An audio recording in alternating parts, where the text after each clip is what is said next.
Hello साथीहरू, नमस्ते, सेवा, जय माटो, जय देश। सबैजनालाई गुड मर्निङ।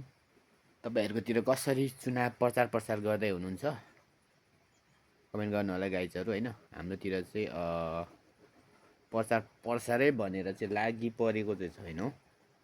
त्यस आफ्नो सर्कलमा भएको साथीभाइहरूलाई चाहिँ यसो सम्झाइ बुझाइ गर्ने, यसरी हाम्रो देश बिग्रेको छ, हामीले यसपालि माटो चुनाव चिन्हमा भोट हालेर चाहिँ हामीले हाम्रो यो अधिकारलाई चाहिँ सही ठाउँमा प्रयोग गर्नुपर्छ भनेर चाहिँ हामीले लागि परेको छौँ। र इलाम क्षेत्र नम्बर 1बाट चाहिँ हाम्रो विनोद नेम्बाङजी हुनुहुन्छ। उहाँलाई चाहिँ धेरैभन्दा धेरै भोट गरेर माटो चुनाव चिन्हमा भोट गरेर चाहिँ उहाँलाई चाहिँ अत्याधिक मतले विजय गराइदिन हुनको लागि पनि हार्दिक अनुरोध गर्दछु सम्पूर्णमा। हस्त नमस्ते, जय देश, जय माटो।